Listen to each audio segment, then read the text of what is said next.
예, 지난 시간에 그 솔로 성장 모형을 그래프를 통해서 우리가 한번 살펴봤었는데요. 여기에서 이제 시간이 충분히 흐른다면 1인당 자본 스탁이 어떤 수준에서 시작했느냐와 상관없이 이제 반드시 한 점으로 수렴할 것이다라는 이야기를 했었습니다. 그러니까 이 점이 되겠죠. 그래서 제가 K스타라고 그림에서 표시를 했는데 이 K스타를 우리가 뭐 정상 상태에서의 1인당 자본 스탁 혹은 뭐 스테디 스테이트 뭐 1인당 자본 스탁 이렇게 부르도록 하겠습니다. 뭐 다시 한번 간단하게 말씀드리면 만약에 최초의 1인당 자본 스탁이 K0였다고 한번 해본다면 그러면 1인당 투자와 감가상각의 차이가 0보다 크니까 1인당 자본 죄송합니다. 1인당 투자가 감가상각보다 크니까 이만큼의 추가적인 자본이 축적이 될 것이고요. 그럼 정확히 이만큼 자본이 더 늘어나서 1인당 자본 스탁이 다음 기회는 K1이 될 것이고 마찬가지로 1인당 자본 스탁이 K1이라고 한다면 1인당 투자는 이만큼, 그 다음에 감가상각은 이만큼일 테니까 추가로 이만큼의 자본 스탁이 늘어나게 됩니다. 그럼 다음 기회에 이만큼이 더 늘어나서 K2까지 가겠죠. 그러니까 이런 방식으로 자본 스탁이 계속해서 축적이 된다면 시간이 충분히 흐르고 난 뒤에 1인당 자본 스탁은 이제 K스타에 수렴할 것이다. K스타에 매우 가까이 근접하게 되겠죠. 우리는 편의상 그냥 시간이 충분히 흐르게 된다면 K스타에 도달한다 이런 표현을 쓰도록 하겠습니다. 그리고 K스타를 우리가 1인당 스테디 스테이트에서의 1인당 자본 스탁이라고 한번 불러보죠. 지난 시간에 이제 이런 얘기까지 했었고요. 그 다음에 오늘 이어서 좀 보려고 하는 것은 정상 상태를 실제로 한번 계산해 보는 것. 1인당 자본 스탁 K스타는 그럼 어떻게 생겼을까?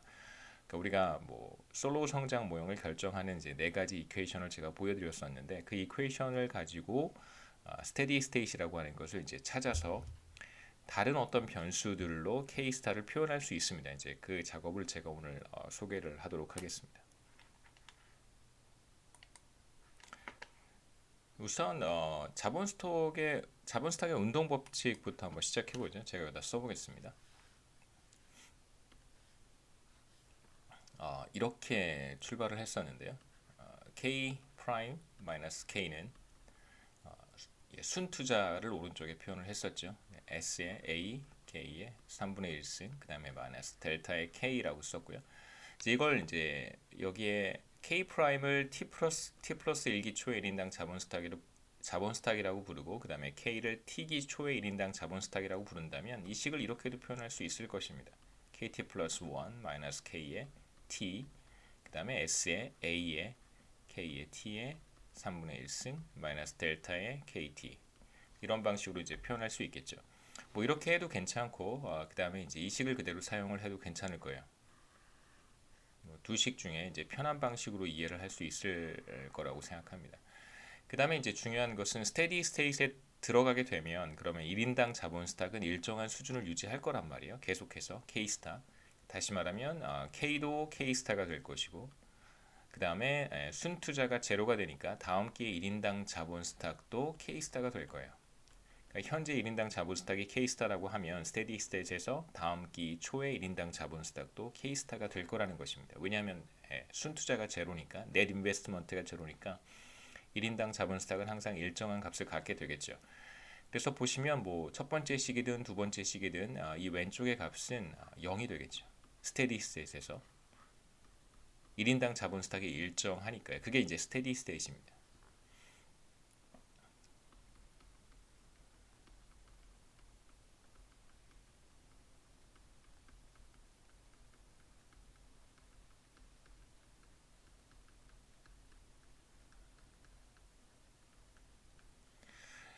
그러면 과연 K는 어떤 값이 될까요? 지금 우리가 K도 K스타고 K 프라임도 K스타고 뭐 또는 KT도 K스타고 뭐 KT 플러스 1도 K스타다 뭐 이렇게 표현해도 좋습니다. 그렇다고 한다면 이 식의 왼쪽은 항상 0이 되어야 되겠죠. K스타도 K 프라임도 K스타고 K도 K스타니까요. 그래서 이 식을 다시 한번 써본다면 스테디 스테이트에서 우리는 어떠한 결과를 얻게 되냐면 이러한 결과를 얻게 되겠죠. 그러니까 지금 현재 우리가 가지고 있는 1인당 자본 스탁의 크기가 K스타다라고 한번 해보자는 거예요. 그러니까 우리가 스테디 스테이트에 들어갔다. 라고 한다면 순투자는 항상 제로가 되고 그렇기 때문에 1인당 자본 스탁은 항상 일정한 값을 갖게 되겠죠. 자본 스탁이 늘어나거나 줄어들거나 하는 일은 발생하지 않습니다. 이런 결과를 이제 우리가 얻게 되겠죠. 이게 바로 이제 순투자가 제로라고 하는 것이죠. 1인당 자본 스탁이 K 스타라고 한다면 순투자는 0이 됩니다. 이 식을 뭐 K 스타에 대해서 정리한다면 우리는 스테디 스테이트에서 1인당 자본 스탁이 얼마나 되는지를 이제 표현할 수 있겠죠. 그래서 여기에서는 제가 요 시계에서부터 한번 시작해서 1인당 자본 스테디 스테이트에서의 1인당 자본 스탁인 K 스타를 찾아보도록 하겠습니다.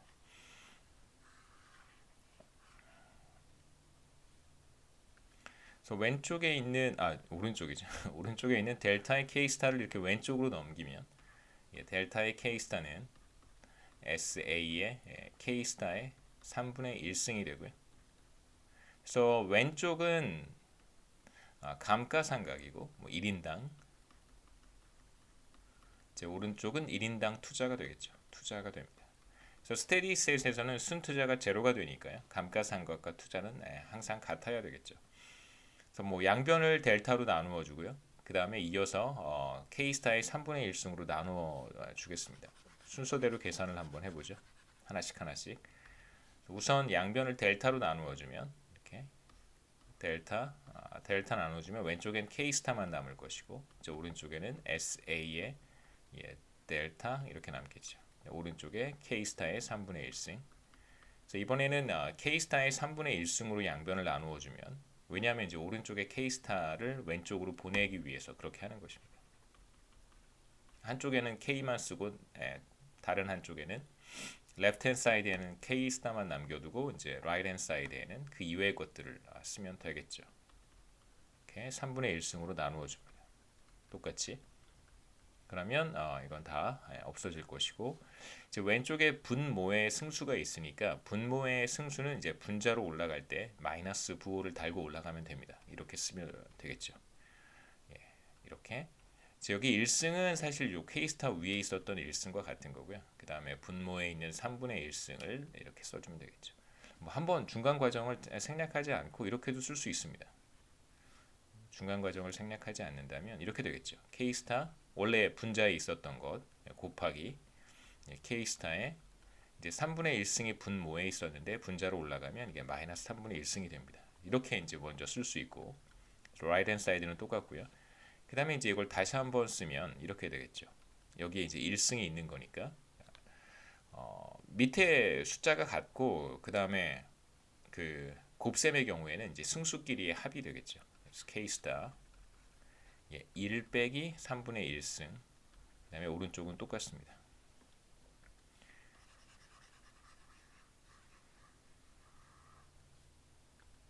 그래서 한번 정리를 해보면 이렇게 되겠죠. K스타에 1 빼기 3분의 1이니까 마이너스 3분의 2가 될 것이고, 그래서 오른쪽은 S의 A의 델타만 남습니다.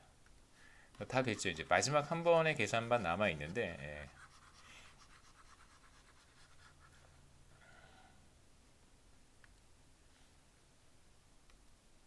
제가 잘못했습니다. 3분의 1이죠. 1 빼기 3분의 1이니까 3분의 2승입니다. 여기서 아까 제가 1 빼기 3분의 1승을 했으니까 그 3분의 2승이죠. 그 다음에 이제 마지막 과정은 왼쪽에 3분의 2승을 없애는 건데요.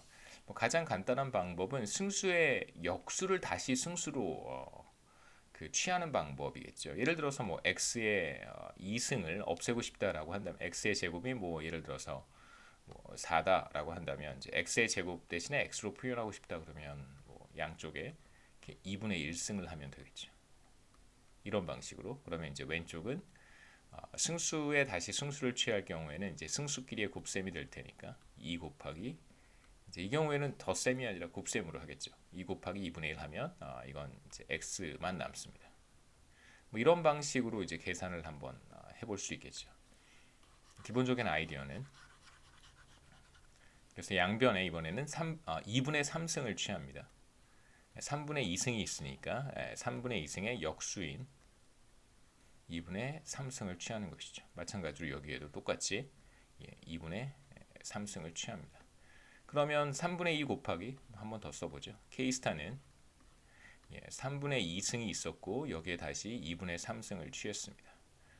그 다음에 오른쪽은 뭐 똑같겠죠.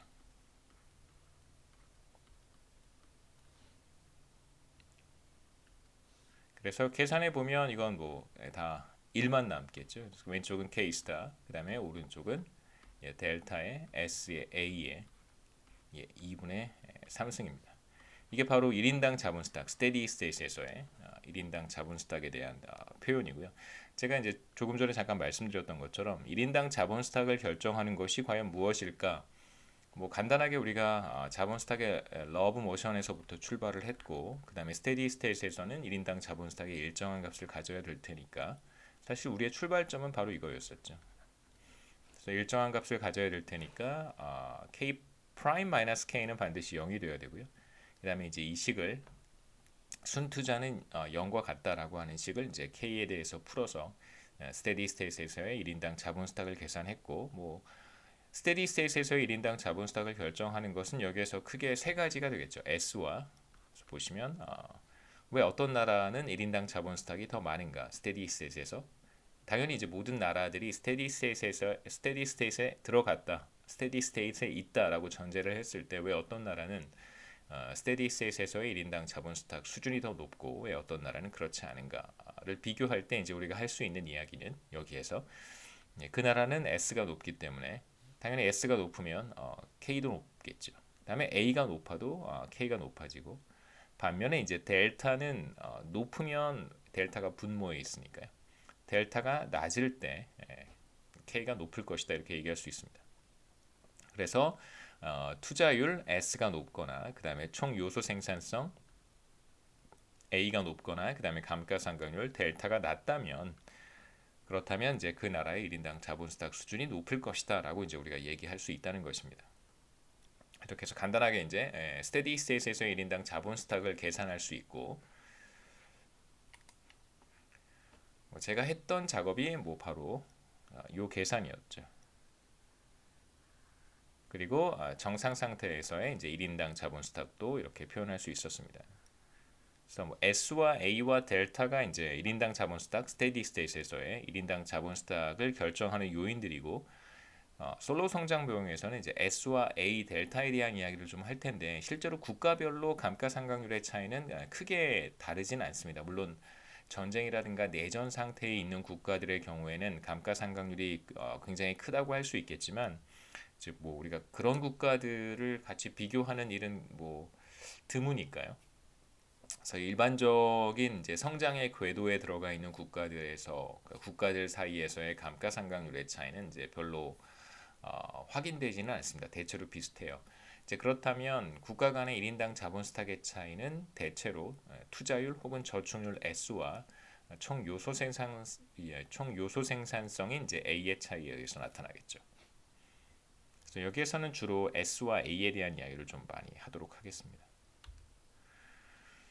마인랜드의 투자율이 S고요. 그 다음에 생산성, 총 요소 생산성은 A, 그 다음에 감가상각률이 델타라고 한번 해보죠. 충분한 시간이 흐르면 마인랜드의 1인당 자본 스탁은 이제 K스타가 되는데, 그 K스타는 어떻게 결정이 되는가? 다시 말하면 왜 어떤 나라의 자본 스탁은 많고 어떤 나라의 자본 스탁은 적을까? 어떤 나라의 자본 스탁이 많다면 그것은 첫 번째 저축률이 높아서 그럴 수 있고요. 두 번째 생산성이 높아서 그럴 수 있고, 세 번째 자본의 감가상각률이 낮아서 그럴 수 있습니다. 그래서 다시 한번 이제 좀 여러분 기억을 더듬어 본다면, 우리가 생산 모형에서 4장에서 했던 이야기는 뭐냐면, 어떤 균형에서 자본시장 균형에서 기업들은 뭐 거대 기업은 얼마만큼의 자본을 투입할 것인가를 결정을 하고, 실제로 그 자본량이라고 하는 것은 이제 공급량인 K바에 의해서 결정이 된다, 이런 얘기를 제가 했었습니다. 이게 바로 뭐 자본시장 균형 다시 한번 그림으로 생각해 보시면, 공급 곡선 이렇게 수직선이고요. 이제 수요 곡선은 자본의 한계 생산에 의해서 결정이 될 테니까 결국 경제 전체로 봤을 때 얼마만큼의 자본이 투입되는가는 이제 그 국가가 얼마만큼의 자본을 보유하고 있는지, 얼마만큼의 자본을 공급할 수 있는지에 따라 달라질 것이다. 당연히 공급 곡선이 이렇게 수직선의 형태로 주어져 있다면, 지금 이제 우리의 이야기는 뭐냐면 이러한 공급량 K스타, 물론 이제 여기에서는 뭐 제가 대문자로 표현을 했습니다만 뭐 인구로 나누면 혹은 뭐 노동 투입량으로 나누면 1인당 혹은 뭐 근로자 1인당 자본 투입량이 될 텐데 자본량이 될 텐데 뭐 여하튼 이 K를 결정하는 것은 솔로 성장 모형에 와서는 바로 투자율과 총 요소 생산성과 감가상각률이다라고 이제 우리가 분해를 한 것입니다. 간단한 모형을 통해서 왜 어떤 국가는 더 많은 자본을 축적하게 되었을까에 대한 간단한 설명을 이제 할 수 있게 된 것이죠. 생산 모형의 사실 핵심은 이거잖아요. 생산 모형에서는 우리가 이 얘기까지밖에 하지 않았습니다. 그래서 1인당 GDP를 결정하는 것은 총 요소 생산성인 A와 1인당 자본 스탁인 K이고요. 그래서 어떤 국가의 1인당 GDP가 높다면 그것은 총 요소 생산성이 높거나 1인당 자본 스탁이 높기 때문이다. 이런 얘기까지만 할 수 있었고 더 깊게 들어가서 1인당 자본 스탁이 높은 이유는 무엇인가에 대한 답은 사실 할 수 없었습니다. 왜냐하면 그건 그 국가의 전반적인 어떤 경제 여건에 의해서 주어진 것이라고 가정했었기 때문에 그런 것이죠. 조금 더 우리가 이야기를 솔로 성장 모형에 들어와서 조금 더 경제를 구체적으로 표현할 수 있다면, 구체적으로 좀 더 묘사할 수 있다면, 비교적 더 현실적으로 그렇다면 바로 이 K를 결정하는 것은 적어도 스테디 스테이트에서 K를 결정하는 것은 투자율, 총 요소 생산성, 감가상각률이다 이런 얘기를 이제 하고 있는 것입니다.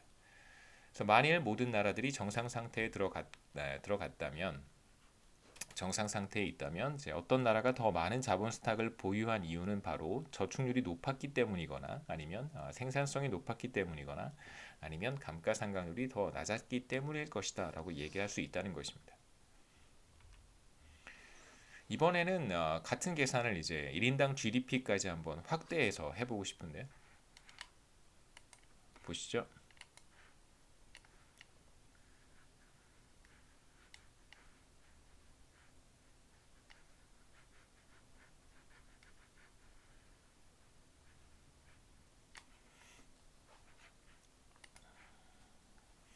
우선 이제 1인당 GDP를 이렇게 쓸 수 있었고요. 뭐 생산 함수가 똑같으니까 제가 조금 전에 생산 모형에서의 1인당 GDP와 뭐 표현 자체는 다르지 않을 거고요.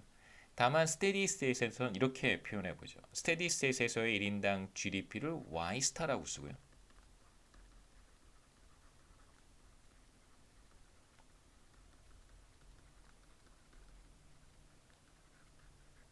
그 다음에 이제 K스타는 제가 아까 말씀드렸듯이 스테디 스테이트에서의 1인당 자본 스탁이라고 부르겠습니다. 그런데 우리가 지금 K스타를 구했잖아요. K스타는 바로 S와 A, 그 다음에 델타의 2분의 3승과 같다는 걸 확인을 했습니다. 자, 그렇다면 스테디 스테이트에서의 1인당 GDP는 얼마나 될까? 다시 말하면 이제 Y스타는 K스타의 3분의 1승일 텐데 그렇다면 Y스타는 어떻게 표현할 수 있을까? 간단합니다. 이걸 이제 K스타에 대입한 다음에 간단하게 정리하는 것이죠. 그래서 A 곱하기 K스타 대신에 S에 A에 델타에 2분의 3승을 쓰고 그 다음에 2분의 3승이죠. 그 다음에 여기에 다시 3분의 1승을 해줘야 되겠죠. 다시 3분의 1승만 하면 바로 이게 스테디 스테이트에서의 1인당 GDP가 됩니다. 이제 승수의 승수를 뭐 취했으니까 이 승수끼리는 곱셈이 될 거예요. 그래서 2분의 3승 곱하기 3분의 1승 이렇게 약분되고 남는 것은 이제 A의 SA의 델타의 2분의 1승만 남습니다. 여기까지 하면 좋은데 잘 들여다보시면 A가 여기에도 있고 그 다음에 이제 A가 여기에도 있어요. 그래서 A가 두 개 있으니까 이걸 그냥 하나로 정리하도록 하겠습니다. 앞에 있는 A에는 사실 1승이 있는 거잖아요. 그 다음에 이제 뒤에 있는 A는 2분의 1승이 S에도 적용이 되고 A에도 적용이 되고 그 다음에 델타에도 적용이 될 거예요. 이제 괄호를 풀어서 다시 쓴다고 한다면 굳이 이제 S와 델타를 괄호를 풀지 않고 내버려 두고요. A만 괄호 안에 있는 A만 2분의 1승을 해서 괄호 밖으로 끄집어낸다면 이렇게 되겠죠. A의 1승은 얘고요. 그다음에 이제 다 곱셈으로 되어 있으니까 곱하기 괄호 안에 있던 a입니다. 얘는 바로 2분의 1승을 달고 괄호 밖으로 나올 것이고 이제 곱하기 나머지 s의 델타의 2분의 1승. 나머지 것들은 그냥 괄호 안에 내버려 둔 거예요. 그래서 a 곱하기 a의 2분의 1승은 뭐 a가 똑같으니까 이제 승수끼리 더하면 되겠죠. 그래서 우리는 이렇게 마지막으로 스테디 스테이트 1인당 GDP를 계산할 수 있습니다. 스테디 스테이트에서 1인당 GDP는 이제 A의 2분의 3승이 되고 그렇죠? 1 더하기 2분의 1을 하면 2분의 3이 되니까요. 곱하기 S 델타의 2분의 1승이 됩니다. 이게 바로 스테디 스테이트에서 1인당 GDP가 되겠죠. 그래서 스테디 스테이트의 모든 국가들이 스테디 스테이트에 들어갔다고 한다면 국가 간의 소득 격차가 발생할 텐데 그 소득 격차는 뭐에 의해서 나타나는 것인가?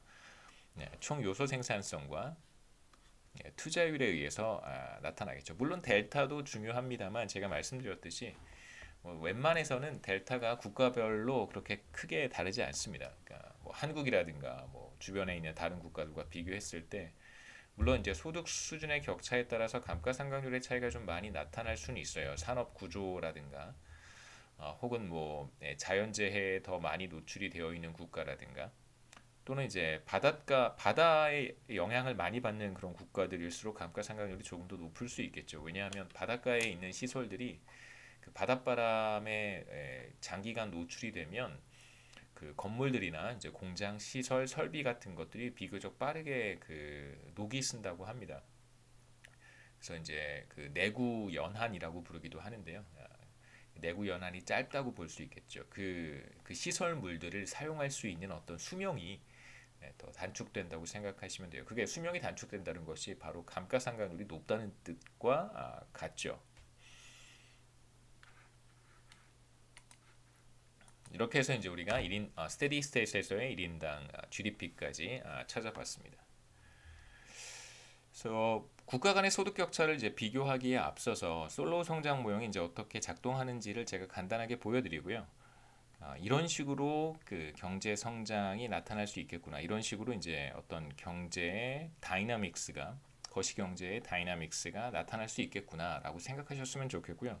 중요한 것은 그 지금 우리가 겪고 있는 어떤 경기 변동의 모습, 환율의 변화. 지금 우리가 겪고 있는 당면한 문제는 이제 물가 상승에서 출발을 했는데 지금 그쵸 우리의 거시 경제 문제는 뭐 우리뿐만이 아니라 대다수의 국가들이 이제 비슷한 상황에 처해 있습니다만 하이 인플레이션에서 출발을 해서 이제 최근의 문제는 그 환율에까지 그 문제가 전반적인 경제 문제가 전이가 됐고 다시 환율이 가파른 물가 상승률과 이제 경상수지, 무역수지의 적자까지 초래하게 되는 그런 그 상황에 이제 놓여 있습니다. 지금 우리가 겪고 있는 이제 상황, 그다음에 경제 성장 이런 것들을 솔로 성장 모형을 가지고 설명할 수 있을까라고 생각하지 마시고요. 이건 이제 설명하기 좀 어렵습니다. 적합한 모형이 아니에요. 그 물론 이제 하나의 모형을 가지고 모든 이슈들을 다 설명할 수 있다면 그 모형은 완벽하겠죠. 그런 모형은 굉장히 드뭅니다. 네, 굉장히 제한적이고 네, 뭐 모든 걸 다 설명할 수는 없습니다.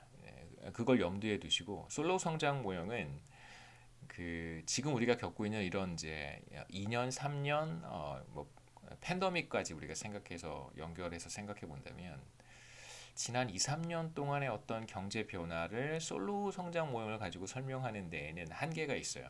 그래서 뿐만 아니라 솔로 성장 모형은 지금 우리가 겪고 있는 이런 현상을 설명하기 위해서 만들어진 모형도 아닙니다. 제가 아마 이번 학기 시작하면서 말씀을 드렸었는데 그 현상을 먼저 관찰을 하고 그 현상을 설명하기 위한 어떤 이론 그다음에 뭐 모형 이런 것들을 만들어가는 그 분야가 거시경제학이기 때문에 그 내가 알고 있는 모형들을 가지고 무조건 현실을 설명하려고 하는 시도는 그렇게 그 뭐랄까요 현명한 방법은 아니고요. 그 모형이 만들어진 이유는 그 어떤 현상을 설명하기 위해서거든요.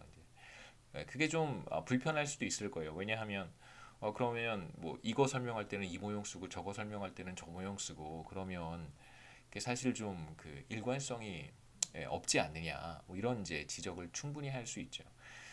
하지만 이제 거시경제학의 그런 모형들의 어떤 깊은 곳, 그 파운데이션, 그 모형을 이제 구축하고 있는 굉장히 중요한 여러 가지 가정들은 굉장히 컨시스턴트합니다.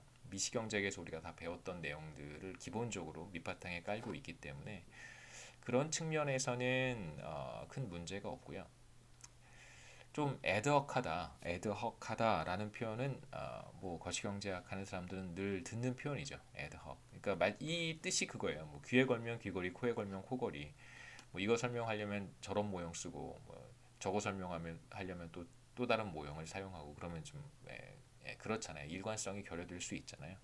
근데 제가 좀 급진적으로 말씀을 드린 것이고 단정적으로 좀 말씀을 드린 것이고 이걸 설명할 때 이러한 모형을 사용하는데 이러한 모형에는 이걸 설명하기 위한 어떤 요소들이 더 많이 부각이 되어 있는 것이고 저걸 설명하는 모형에서는 이걸 설명할 때 사용했던 요소들은 조금 줄이고 아니면 없애고 아니면 단순화시키고 이제 저걸 설명하기 위해 필요한 요소들을 더 많이 이렇게 좀 만들어 가는 거라고 할 수 있겠죠. 그러니까 지금 솔로 성장 모형 생각해 보시면 이건 경제 성장을 설명하기 위한 장기 경제 성장, 40년, 50년, 뭐 100년, 200년 이런 타임 호라이즌에서의 국가 경제의 성장을 설명하는 것인데 잘 들여다보시면 솔로 성장 모형의 가장 중요한 것은 무엇일까? 이걸 설명하기 위해서 이걸 좀 강조하거나 더 정교하게 만들었는데 바로 그게 뭐냐면 제가 지금까지 설명해 왔던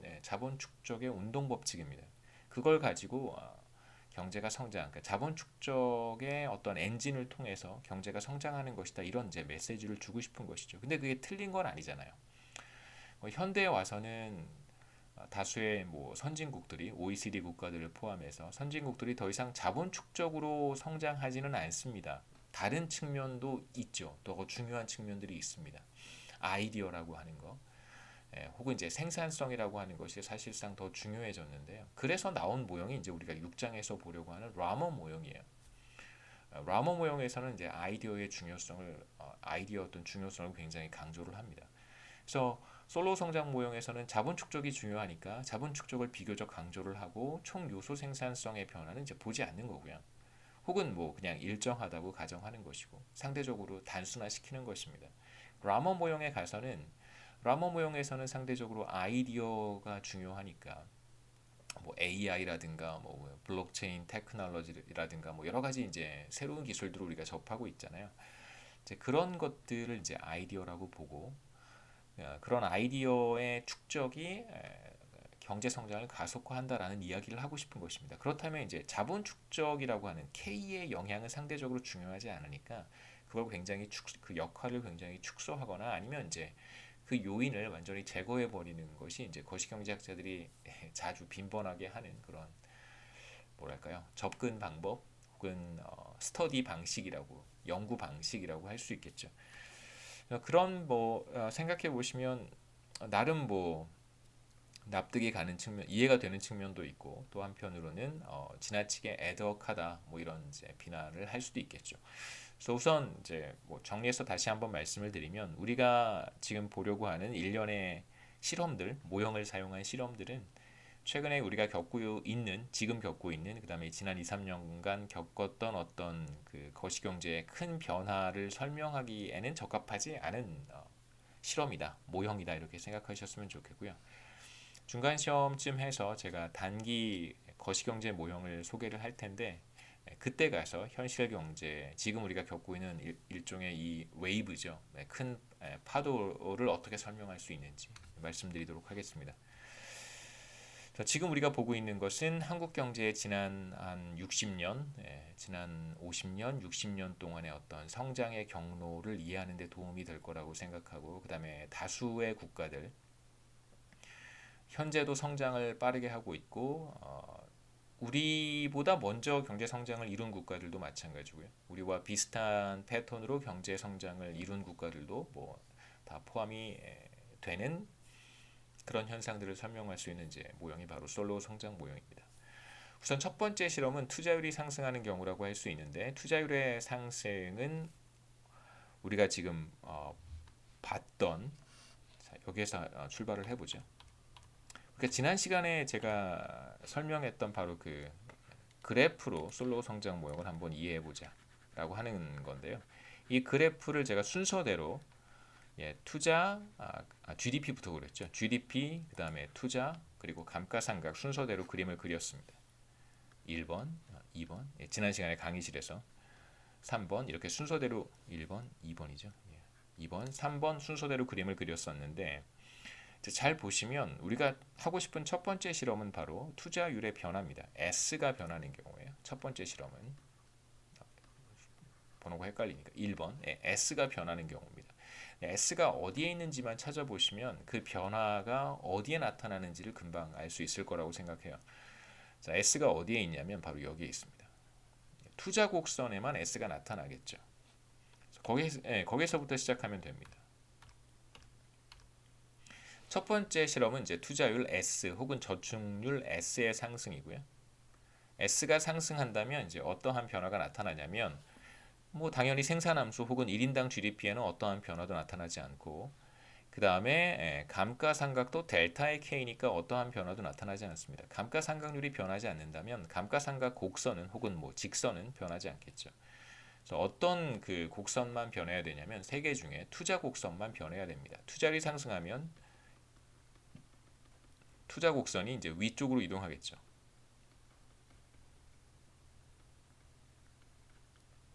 그래서 여러분 보고 계시는 그림에서 투자 곡선이 이제 위쪽으로 이동합니다. 투자율이 S1에서 S2로 상승했고요. 당연히 S1보다 S2가 더 큰 값입니다. 예를 들면 0.2에서 0.3으로 이렇게 상승했다라고 한번 생각해 보시죠. 그 다음에 이제 중요한 것은 최초에 투자율의 상승이 나타나기 직전에 우리가 생각하는 경제는 거시경제는 K스타에 있었다라고 가정하겠습니다. 요점에 있었던 거예요. 혹은 뭐 요점에 있었던 것입니다. 그래서 1인당 자본 스탁은 K스타, 그 다음에 1인당 GDP는 Y스타였었어요.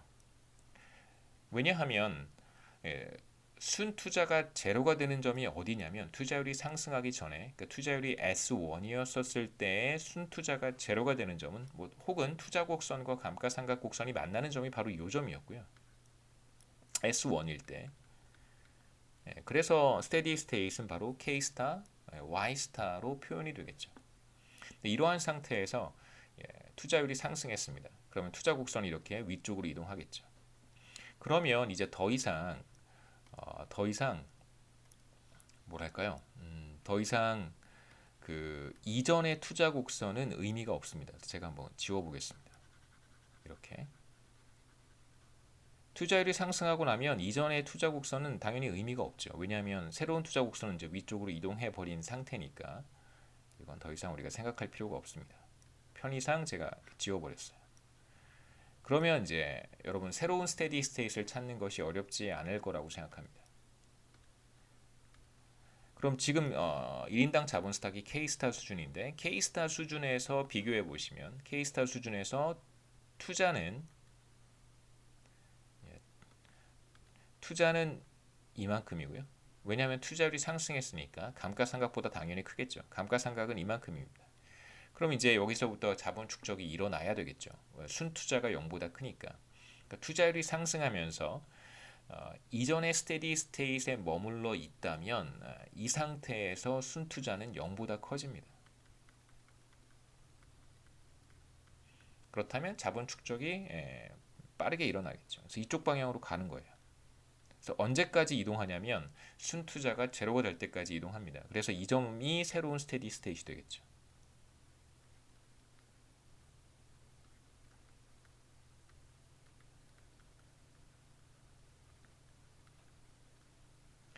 시간이 충분히 흐르면 투자율이 상승한 이후에 시간이 충분히 흐르면 스테디 스테이트 1인당 자본 스탁은 증가하게 되고 K2 스타로 K 더블 스타로 증가하게 되고 1인당 자본 스탁이 K 더블 스타라고 한다면 그러면 1인당 GDP는 생산함수를 따라서 이렇게 Y 더블 스타가 되겠죠. 그래서 투자율이 상승하면 자본이 빠른 속도로 늘어나서 1인당 GDP도 증가한다라고 얘기할 수 있습니다. 그 다음에 이제 시간의 흐름에 따라서 어떻게 변화가 나타나는지를 한번 생각해 보시면 그림에서 다시 한번 보여드리고 넘어가죠. 우선 최초에 추가로 늘어나는 자본 스탁이 굉장히 많아요. 여기까지 늘어납니다. 그런 다음에 색깔을 좀 다른 색깔로 해보죠. 그런 다음에 자본 스탁이 이제 여기까지 늘어났죠. 투자율이 상승한 직후에 그런 다음에 순투자는 전보다 좀 줄어들어요. 요만큼으로. 그래서 그 다음 기에는 여기까지 자본 스탁이 늘어나겠죠. 정확히 요 길이만큼 이렇게 늘어날 것이고, 그리고 나서 또 한번 해보면 그 다음에 이제 여기에 있을 거고요. 1인당 자본 스탁이 이만큼이라고 한다면 순투자는 요만큼이 될 테니까 그 다음 기에는 요 정도만 늘어납니다. 그러니까 투자율이 상승한 직후에 1인당 자본 스탁이 가장 많이 증가하고요. 그러니까 K스타에서, 여기 K스타라고 한번 해보죠. 여기서 이만큼 증가하고 그 다음에는 조금 적게 증가하고 그 다음엔 또 조금 적게 증가하고, 이게 시간이라고 생각해 보시죠. 그 다음에는 조금 더 적게 증가하고, 이런 식의 이제 변화가 나타날 것이다라고 생각해 볼 수 있겠죠. 그 다음에 1인당 GDP에 미치는 효과도 대체로 비슷할 거예요.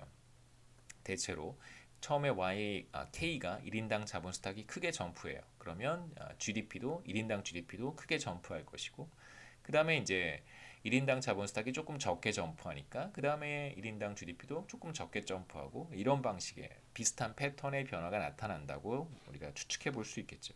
그래서 이걸 간단하게 시간에 따른 변화로 정리해 본다면, 최초에 스테디 스테이트에 들어가 있었어요. 투자율이 상승하기 직전에. 그래서 1인당 GDP는 Y스타로 일정한 값을 유지해 왔습니다. 그러다가 이제 어느 시점에서 S가 S1에서 S2로 상승했단 말이에요. 그래서 투자 곡선이 바깥쪽으로 이동하게 되고 1인당 순투자가 0보다 커지면서 1인당 자본 스탁이 다시 빠르게 늘어나기 시작합니다.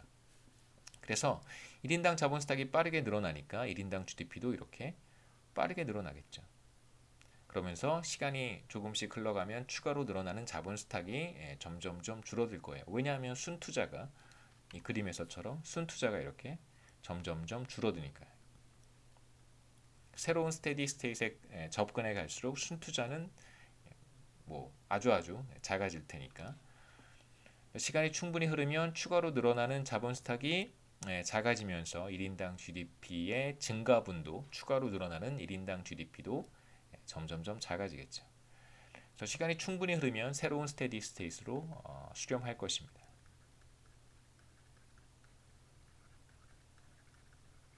그래서 투자율의 상승은 1인당 GDP의 변화를 이런 방식으로 만들어낼 수 있겠죠. 두 번째 실험은 이제 감가상각률의 변화인데, 여기에서는 편의상 감가상각률이 상승하는 경우를 생각해 보도록 하겠습니다. 감가상각률이 델타 1에서 델타 2로 상승하는 경우고요. 당연히 이제 델타 2가 델타 1보다 더 큽니다. 상승했으니까요. 자, 그렇다면 이 그림에서는 어떠한 변화가 나타날까? 첫 번째 생산함수의 델타가 없으니까 생산함수는 달라지지 않을 것이고, 투자 곡선도 달라지지 않습니다. 여기에도 델타가 없으니까요. 당연히 감가상각을 보여주는 이 직선만 델타가 포함이 되어 있으니까 감가상각 곡선의 이제 어떤 형태가 달라지겠죠. 그래서 델타가 상승한다는 것은 마치 이제 델타는 제가 지난 강의 시간에 기울기와 같다고 했으니까, 델타가 상승하는 건 기울기가 상승하는 것이고, 기울기가 상승하는 것은 전보다 더 가팔라지겠죠. 감가상각 곡선이 전보다 더 가팔라집니다. 조금 더 직관적으로 말씀을 드리면 1인당 자본 스탁이 전과 같이 100이었었어요. 예를 들면 100만큼의 자본 스탁을 가지고 있었는데 감가상각률이 10%에서 20%로 상승하면 마모가 되는 자본 스탁이 10에서 20으로 2배로 증가하겠죠. 그래서 당연히 감가상각은 전보다 더 커집니다. 그걸 묘사하려면 당연히 감가상각 곡선이 이렇게 더 가팔라져야 되겠죠. 이게 10%고 이게 20%를 묘사하는 걸 거예요. 그래서 동일한 자본 스탁을 내가 가지고 있다면 전보다 더 많이 감가상각이 되겠죠. 더 많이 감가상각이 됩니다. 이걸 표현할 수 있는 좋은 방법은 당연히 이제 원점을 중심으로 이렇게 피봇하게 이렇게 로테이션이죠. 로테이트하게 이제 감가상각 곡선을 표현하면 될 거예요. 영상이 너무 길어지면 이게 좀 그렇더라고요. 한 번에 업로드하기가 힘들어서 제가 여기서 한번 끊고 다음 두 번째 이어지는 영상에서 계속해서 설명하도록 하겠습니다.